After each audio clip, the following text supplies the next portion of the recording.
नमस्कार।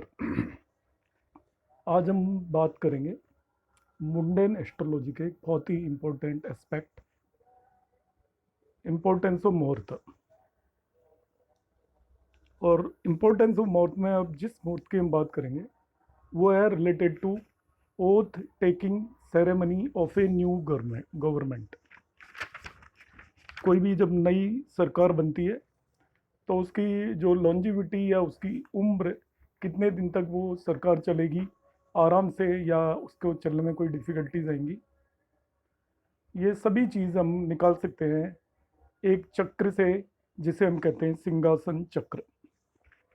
सिंहासन चक्र के बेस पर हम डिसाइड कर सकते हैं कि जिस सरकार ने शपथ ली है वो कितने समय तक चलेगी या उसके चलने में कुछ अड़चनें आएंगी या नहीं आएंगी। सिंहासन चक्र को पंच नाड़ी चक्र भी बोलते हैं। पंच नाड़ी चक्र इसलिए बोलते हैं क्योंकि इसके 5 मुख्य आधार होते हैं। जो टोटल 27 नक्षत्र हैं उन सभी को हम इस चक्र में यूज करते हैं और उसके 5 डिफरेंट पार्ट हैं सिंहासन चक्र के, और उन 5 पार्टों को हम क्रमशः आधार, आसन, पत्ता, सिम्हा और सिंहासन बोलते हैं। तो ये 5 पार्ट हैं आपके सिंहासन चक्र के: आधार, आसन, पत्ता, सिम्हा और सिंहासन। इनमें हम पूरे 27 या 27 नक्षत्रों को प्लेस करते हैं। वो किस तरीके से प्लेस करते हैं, ये यहाँ पर ये 3 ट्राइंगल बनाए हुए हैं मैंने। ये पहला वाला ट्राइंगल है, ये दूसरा वाला ट्राइंगल है, ये तीसरा वाला ट्राइंगल है। एक ट्राइंगल में जो सबसे नीचे लाइन है सबसे बड़ी, इसको आधार बोलते हैं। इसके बाद वाली लाइन थोड़ा छोटी होती जाती है क्योंकि ये ट्राइंगल है, तो इसको हम आसन बोलते हैं। उसके बाद ये पट्टा है, फिर ये सिंगा है और सबसे ऊपर सिंहासन आता है। ये यहाँ पे 3 ट्राइंगल्स है, 1, 2 और 3। इसको हम सिंहासन 1 बोलते हैं, इसको हम सिंहासन 2 बोलते हैं, इसको हम सिंहासन 3 बोलते हैं। सिंहासन 1 का नाम अश्वपति भी है, सिंहासन 2 का नाम नरपति भी है और सिंहासन 3 का नाम गजपति भी है। तो जब हम सिंहासन चक्र बनाएंगे, किसी भी गवर्नमेंट ने जब शपथ ली तो उसका सिंहासन चक्र बनाने का तरीका है, आप ये 3 ट्राइंगल बनाएंगे सबसे पहले, 1, 2 और 3। इन ट्राइंगलों को, इसके हर एक ट्राइंगल 5 भागों में डिवाइडेड है। पहले पार्ट को बोलते हैं आधार, उसके बाद आसन, फिर होता है पत्ता, फिर सिंह और फिर सिंहासन। ऐसे 3 सिंहासन बनते हैं, अश्वपति, नरपति और गजपति। ये हम तीनों ट्राइंगल बनाएंगे। अब हमें क्या करना है, इनमें नक्षत्रों की स्थिति पहले से ही फिक्स है। आप सबसे पहले नक्षत्र अश्वनी से यहाँ से शुरू होंगे, फिर भरनी, कृतिका, रोहिणी, मृगशिरा और इस तरीके से 5, 6, 7, 8, 9। एक सिंहासन में 9 नक्षत्र आएंगे। अगले सिंहासन को हम 10वें नक्षत्र से शुरू करेंगे, 10, 11 और ऐसे यहाँ पे आप 12, 13, 14 नक्षत्र यहाँ पे आ जाएगा, 15, 16, 17, 18। दूसरा चक्र नक्षत्रों का यहाँ पर खत्म हो जाता है। फिर 19 से यहाँ पर हम शुरू करेंगे और 19, 20, 21, 22, 23, ऐसे आपके टोटल 27 नक्षत्र इन तीनों सिंहासनों में हम प्लेस कर देंगे। अब इन सिंहासनों को तीनों को हम ध्यान से देखें तो इसमें जो सबसे ऊपर की सीढ़ी है या पैरा है उसके अंदर 5 नक्षत्र हैं, 3 नक्षत्र हैं सॉरी, और तीनों नक्षत्र हैं ये मृगशिरा, चित्रा और धनिष्ठा, ये तीनों मंगल के नक्षत्र हैं। इसके बाद आता है सिंघम है, इसके अंदर 6 नक्षत्र हैं, उसमें मंगल के नक्षत्र हैं। तो 3 नक्षत्र मंगल से पहले वाले ग्रह के हैं और 3 नक्षत्र मंगल के बाद वाले ग्रह के हैं। तो मंगल से पहले आता है आपका चंद्रमा और मंगल के बाद आता है हमारा राहु। तो ये 3 नक्षत्र चंद्रमा के हैं, रोहिणी, हस्त, श्रवणा, और 3 आपके राहु के हैं। इसके बाद आता है पत्ता। तो पत्ता में 3 नक्षत्र चंद्रमा से पहले वाले सूर्य के और 3 नक्षत्र राहु के बाद, मतलब जुपिटर या गुरु के होंगे। तो पत्ता में 3 नक्षत्र सूर्य के हो गए, सन के, कृतिका, उत्तर फाल्गुनी, और ये आपका आषाढ़ा नक्षत्र हो गया। फिर 3 नक्षत्र उसी तरीके से पुनर्वसु, विशाखा और पूर्व भाद्रपद नक्षत्र बृहस्पति के हुए। इसके बाद आता है हमारा आसन, चौथा हिस्सा इसका। तो आसन के अंदर अब सूर्य से पिछला, सन से पिछला है वो वीनस या शुक्र के 3 नक्षत्र आएंगे, और बृहस्पति के बाद आपके शनि के 3 नक्षत्र आएंगे। तो आसन के अंदर सूर्य के 3 शुक्र के 3 नक्षत्र हैं और शनि के 3 नक्षत्रों को रखा गया है। फिर आता है आधार। तो आधार के अंदर अब आपके बाकी दोनों जो ग्रह बचे उनके नक्षत्र आएंगे। तो यहाँ पर बुध और केतु के नक्षत्र आएंगे। इस तरीके से 6 नक्षत्र हैं। तो इन तीनों सिंहासनों के अंदर आपके सभी ग्रहों के नक्षत्रों को इस तरीके से पहले से ही प्लेस किया हुआ है। मतलब ये तीनों सिंहासन चक्र या पंचनाड़ी चक्र ऑलरेडी डिसाइडेड है, इस तरीके से बनाया जाता है। अब हमें क्या करना है कि किसी भी गवर्नमेंट ने जब शपथ ली, तो शपथ ली उस टाइम का जो ट्रांजिट या गोचर का हम चार्ट बनाएंगे, और उस गोचर के चार्ट में हम देखेंगे कि कौन सा ग्रह किस नक्षत्र के अंदर उस टाइम जब शपथ ली है तब गोचर कर रहा है, उन्हें हम उन नक्षत्रों के अंदर प्लेस कर देंगे। और सभी 9 नक्षत्रों को हम इन तीनों चक्रों के अंदर प्लेस कर देंगे, और इसके बेसिस पर फिर हम उसको आगे एनालाइज करेंगे। तो मैं इसको फिर से एक बार ब्रीफ में बता देता हूँ, सिंहासन चक्र क्या है। सिंहासन चक्र किसी भी गवर्नमेंट की लॉन्जिविटी, उम्र को देखने के काम में आता है कि वो किस तरीके से चलेगी, कितने टाइम तक चलेगी। सिंहासन चक्र पहले से ही डिसाइड किया हुआ है, निश्चित है। उसमें केवल ग्रहों की स्थिति बदलती है गोचर के हिसाब से। तो सिंहासन चक्र के 3 हिस्से हैं, सिंहासन 1, सिंहासन 2, सिंहासन 3।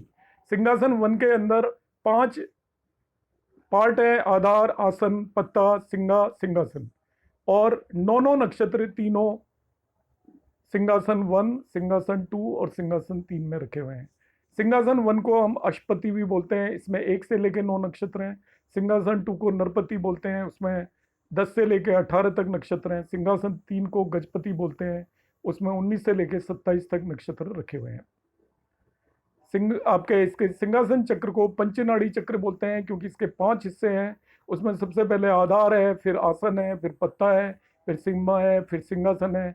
इसमें सिंहासन जो सबसे ऊपर है ये राजा या किंग को रिप्रेजेंट करता है, आज की गवर्नमेंट के केस में हेड ऑफ गवर्नमेंट को रिप्रेजेंट करता है। उसके बाद जो सिम्मा पार्ट आता है जिसके अंदर 6 नक्षत्र हैं, ये आपके प्रधानमंत्री को रिप्रेजेंट करता है।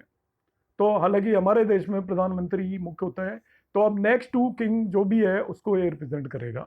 तीसरे नंबर पे पत्ता आता है, ये आपकी काउंसिल ऑफ मिनिस्टर्स, मंत्रिमंडल को रिप्रेजेंट करता है। चौथा पार्ट में इसमें फिर नीचे आता है आपका आसन, जो कि एग्जीक्यूटिव या बड़े बड़े ऑफिसर्स या ब्यूरोक्रेट्स को रिप्रेजेंट करता है। और इसके सबसे नीचे पार्ट में आता है आधार, जो कि डेमोक्रेसी में पब्लिक को रिप्रेजेंट करता है, आम जनता को रिप्रेजेंट करता है। तो इस तरीके से इसको पंचनाड़ी चक्र में डिवाइड किया हुआ है। अब हमको क्या करना है कि किसी भी गवर्नमेंट ने हम इसको किस तरीके से एनालाइज करेंगे, किस तरीके से स्टडी करेंगे। किसी भी गवर्नमेंट ने शपथ ली तो उस समय हम देखेंगे कि ग्रहों की स्थिति क्या क्या है। सभी ग्रहों को एक पंचनाड़ी चक्र के अंदर रख देंगे, और इसके बाद हमें जो मेनली एनालाइज करना है गवर्नमेंट की लॉन्जिविटी के लिए, टिकाव के लिए, गवर्नमेंट कितने दिन तक काम करेगी, किस तरीके से कार्य करेगी, उसके लिए 2 ग्रहों की स्थिति बहुत ज़्यादा इंपॉर्टेंट है। एक है आपका चंद्रमा और दूसरा है सैटर्न या शनि।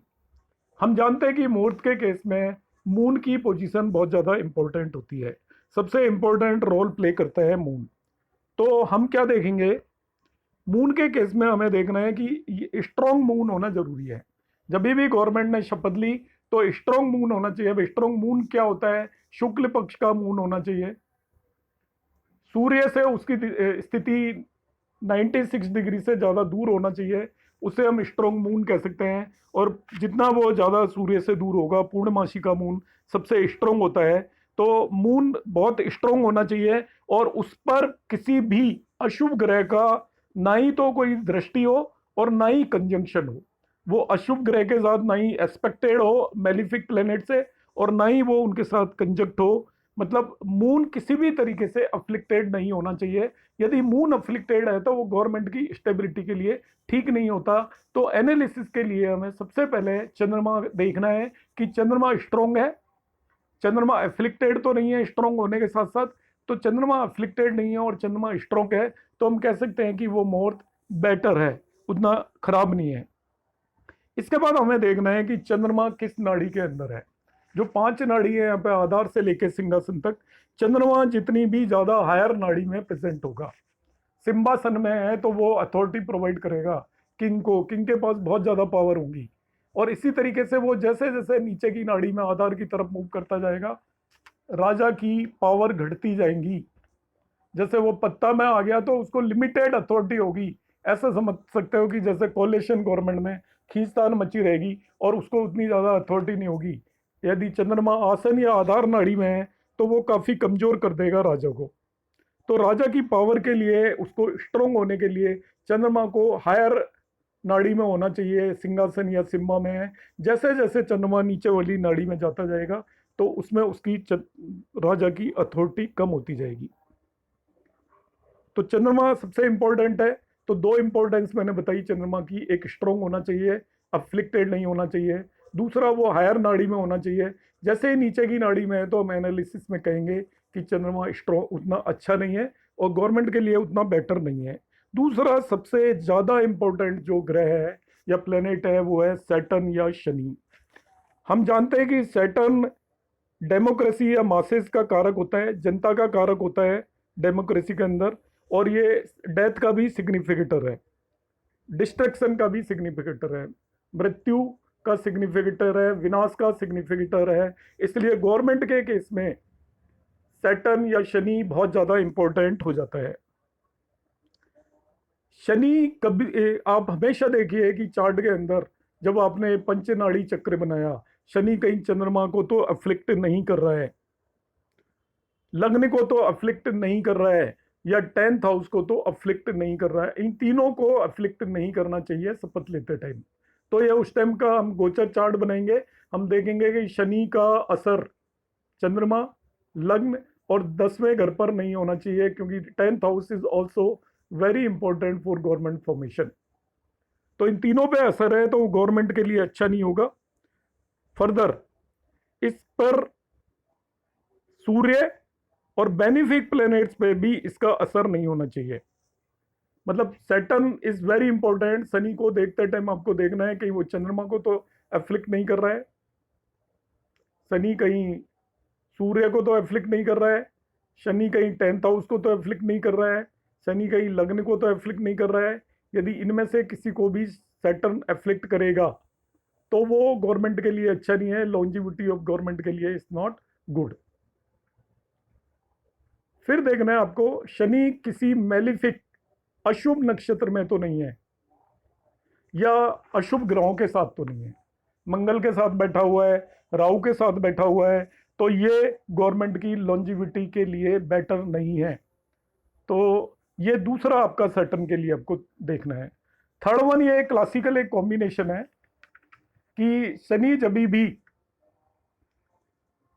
या चंद्रमा आप देखिएगा अकॉर्डिंग टू दिस क्लासिकल, चंद्रमा जब भी आसन नाड़ी में हो with Shani, Rahu, Chandra, Mars या सन, तो वो किंग को डिस्ट्रॉय कर देता है। तो सैटर्न का एप्लीकेशन है, यदि चंद्रमा आसन नाड़ी के अंदर हो, सबसे नीचे से दूसरी नाड़ी है आसन नाड़ी, चंद्रमा आसन नाड़ी में है और उसके साथ में है सैटर्न, राहु, मार्स एंड सन, तो वो किंग को डिस्ट्रॉय करता है। तो इस चीज का भी हमें ध्यान रखना है कि हम देखेंगे इन जनरल सैटर्न मार्स के साथ है तो भी वो किंग को डिस्ट्रॉय करेगा और उसकी गवर्नमेंट के लिए अच्छा नहीं है। पुराने टाइम में राजा की लाइफ के लिए भी ये बेटर नहीं होता था। इसी तरीके से यदि शनि भी आसन नाड़ी में, यदि अशुभ ग्रहों, मेलिफिक प्लैनेट्स या रेट्रोग्रेड प्लैनेट्स के साथ कंजक्टेड है तो वो भी किंग के लिए हार्मफुल होता है, उसकी एज के लिए या उसकी लॉन्जिविटी के लिए, किंग के लिए भी हार्मफुल होता है, उसको पूरी तरह से डिस्ट्रॉय भी कर सकता है। शनि यदि सिंह या सिंहासन नाड़ी में हो, चंद्रमा, राहु या मार्स के नक्षत्र में, तो ये भी गवर्नमेंट के लिए अच्छा नहीं होता।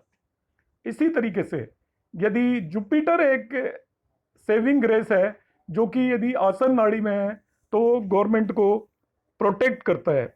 जुपिटर या बृहस्पति आसन नाड़ी में हो तो गवर्नमेंट को प्रोटेक्ट करता है। मैं एक बार फिर से रिपीट करता हूं कि आपको सिंहासन चक्र में क्या देखना है।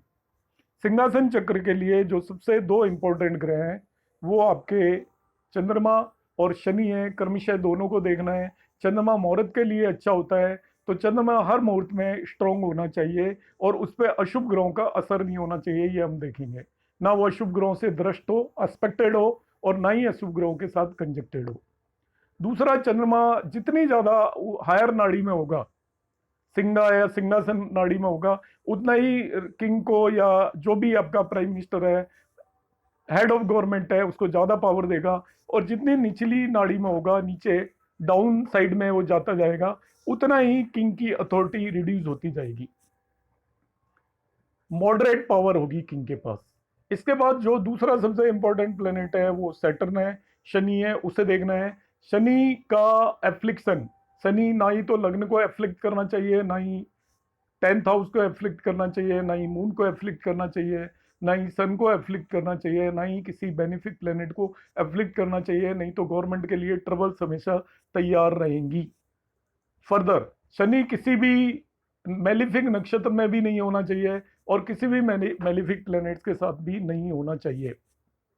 इसी तरीके से मून यदि आसन नाड़ी में हो, नीचे से दूसरी आसन नाड़ी है, उसमें वो यदि अशुभ ग्रहों के malefic planets like Saturn, Rahu, Mars और सन के साथ हो तो वो किंग की लाइफ के लिए अच्छा नहीं होता, किंग डिस्ट्रॉय हो जाता है इससे। इसी के तरीके से सैटर्न यदि आसन नाड़ी में किसी भी मेलिफिक प्लैनेट या रेट्रोग्रेड प्लैनेट्स के साथ कंजक्ट हो, केवल सैटर्न आसन नाड़ी में हो जाए, उसके बाद मेलिफिक आ जाए या रेट्रोग्रेड प्लैनेट हो, तो वो भी किंग को डिस्ट्रॉय करता है। सिंह यदि अब ऊपर की नाड़ियों में, सिंहासन या सिंह नाड़ी के अंदर हो चंद्रमा, राहु या मार्स के नक्षत्र में, तो वो भी डिजायरेबल नहीं होता। जुपिटर प्लेस्ड हो यदि आसन नाड़ी के अंदर, तो वो सेविंग ग्रेस होता है, प्रोटेक्ट करता है गवर्नमेंट को फ्रॉम इविल। इस तरीके से हम सिंहासन चक्र को एनालाइज करेंगे और उसके बेस पे हम प्रेडिक्शन दे सकते हैं कि गवर्नमेंट की कैसी लॉन्जिविटी होगी। यदि ऊपर वाली नाड़ियों में बहुत सारा बेनिफिक प्लैनेट्स हैं और बेनिफिक प्लैनेट यदि अशुभ ग्रहों से एफ्लिक्टेड नहीं है, इसी तरीके से चंद्रमा भी एफ्लिक्टेड नहीं है और सैटर्न कोई ज़्यादा परेशानी वाली स्थिति में नहीं है, ज़्यादा ग्रहों को एफ्लिक्ट नहीं कर रहा है, तो वो गवर्नमेंट की लॉन्गिविटी के लिए अच्छा रहता है। तो इस तरीके से हम सिंहासन चक्र को स्टडी कर सकते हैं। इससे रिलेटेड आपको मेरा वीडियो कैसा लगा? यदि आपको पसंद आता है तो इसे लाइक एंड शेयर करें। मुझे कोई सुझाव देना चाहते हैं तो उसका ऑलवेज वेलकम है, क्योंकि मेरा जो ऑब्जेक्टिव है वो केवल टीच करना है। धन्यवाद आप लोगों का।